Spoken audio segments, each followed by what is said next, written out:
Manila. Mayroong lugar na ang lalayo, ano? South. Nakakot ng 12 oras sila. Nakakaan siguro yun, ha? Sa mga oras na ikot-ikot ka. 12 oras katapos nasa taas may pa nga sa bus na 12 oras kasi pagano eh. Nagagalaw-galaw yung katawan mo eh. Pero sa aeroplano parang naka-STD ka lang eh.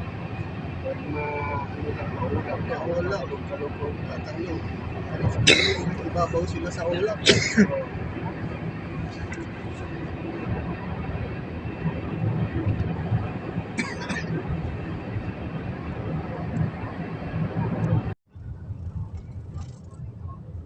Dito hiwa-hiwalay.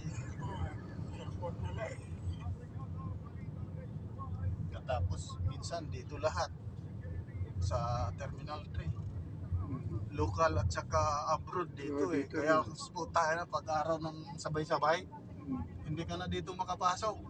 Pag susundo ka, may sasakyan ka, hindi ka na makapasok, sobrang sikip. Tingnan mo tong mga gwardiya. Ang binabantayan niyan kami. Pinaalis kami dito. Sabi ko, sayang naman yung pinasasahod sa inyo. Kami mga taxi ang